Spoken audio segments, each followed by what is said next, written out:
Hey, Shara here. South Carolina Bill 3594 did pass its second reading today in the House. So the third reading, which should be tomorrow, is a formality. They spent several hours discussing amendments and the actual bill itself. There were a total of 26 amendments originally put forth. Some of them were withdrawn before they made it to the floor for any type of discussion.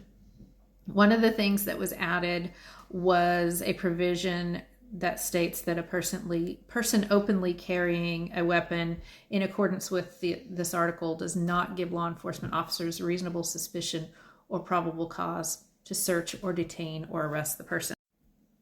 Another provision that was added in the amendments that were voted on today was a requirement for you to report the loss or theft of a firearm within 30 days of when you discovered that it was missing.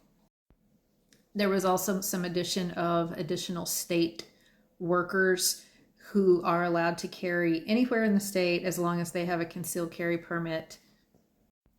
There was also some back and forth about Section 16, but currently with the amendments as of now, it would bring South Carolina law more in line with current federal laws on who is a prohibited person. So now that it has, for all intents and purposes, passed the House, what's going to happen next? Well, it has to go to a third reading in the House, which is, again, just a formality because it did pass by a vote of 90 to 30 here in the House. So I have seen no reason why it wouldn't pass again tomorrow.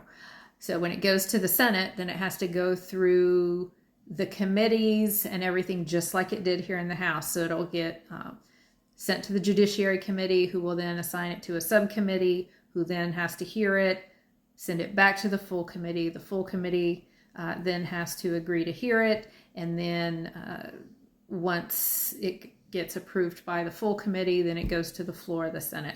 Then the Senate has to do their second reading, which is the big one, which is where all the debates and all of the amendments from all of the different sides come together.